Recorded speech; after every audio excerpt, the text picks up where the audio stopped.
You know, in the epic Mahabharata, there are tons of fascinating characters, but few are as complex or as tragic as Karna.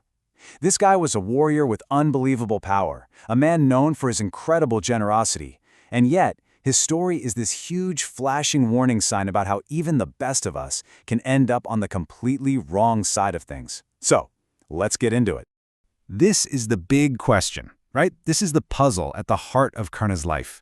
He had all the potential in the world to be this shining hero, but time and time again, he chose to stand with injustice. So how on earth did that happen? I mean, people called him Danaveera Karna, the hero of giving.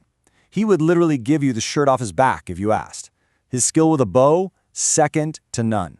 By every measure, this guy should have been one of the greatest heroes ever. So, what went wrong? To really understand Karna's downfall, we've got to look at three huge mistakes he made. Just three critical choices that ended up defining his entire legacy. And honestly, they offer some pretty timeless lessons for all of us today. Okay, so Karna's first, and you could argue his most critical error, was his absolute, unwavering loyalty to his friend Duryodhana. Now, this friendship gave him everything he ever wanted, status, respect, but it also became the very thing that led to his ruin. And here you can see how a really noble virtue can just curdle into a dangerous vice. Look, gratitude is a wonderful thing, right? And Karna was so grateful to Duryodhana for giving him a chance when nobody else would. But he let that gratitude morph into blind loyalty. He just stood by, silent, while Duryodhana cheated his cousins, plotted evil, and did horrible things. He basically chose his friend over what was right, over Dharma. And that leads us to a pretty powerful modern takeaway, doesn't it? Loyalty should never, ever ask you to sacrifice your own conscience. If your friends are asking you to look the other way when something wrong is happening, that's a huge red flag. It might be time to find a new circle. So, this blind loyalty, which really came from a lifetime of feeling rejected and looked down upon, it festered. It turned into this deep bitterness that led straight to his second mistake, the sin of his own speech.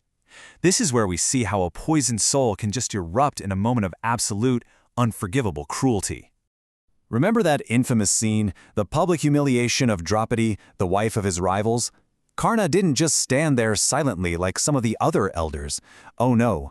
Fueled by all those years of resentment, he jumped right in.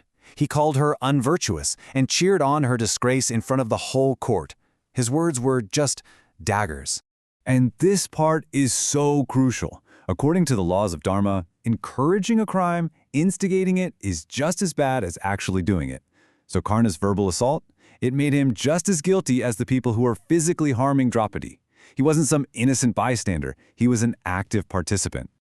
That one moment probably sealed his fate more than anything else, and it teaches us all a powerful lesson. Never let your own past hurts be an excuse to inflict pain on other people, because words, they're like arrows. Once you let them fly, you can never, ever take them back.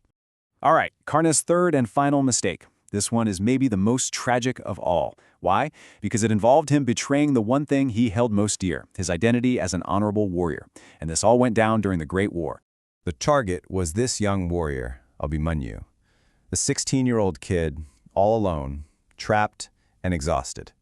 Now, the ancient code of war was crystal clear. You do not attack an opponent who is disarmed. And yet, 7 of the greatest warriors on the battlefield, including Karna, surrounded this boy. And it was Karna himself who shot an arrow from behind to break the kid's bow, leaving him totally defenseless right before the final attack. Just let that sink in for a second. One teenager, completely spent, against 7 of the most powerful warriors in the world. It wasn't a fair fight. It wasn't even a battle. It was an execution. And it was a complete trashing of a warrior's honor. And this is the ultimate lesson from that awful act. By choosing to win no matter the cost, Karna lost something way more valuable than any battle. He lost his integrity. A victory without honor, well, that's not a victory at all, is it? It's a spiritual defeat. So in the end, all of Karna's choices finally caught up to him. On the very last day of his life, when his own chariot wheel got stuck in the mud and left him defenseless, he had to face the music. As Karna's on the ground, pleading for his life, talking about the rules of fair combat, the divine Krishna just hits him with these piercing questions. Where was your mercy for Draupadi? Where was your honor when you attacked Abhimanyu? And in that moment, all of Karna's mistakes came crashing down on him, and he had no answer. And that right there is the core tragedy of Karna's life. All his incredible charity, all his amazing skill, none of it could erase the sin of siding with evil. You just can't use your good deeds as a shield to excuse being complicit in terrible things. So, what can we take away from this tragic hero?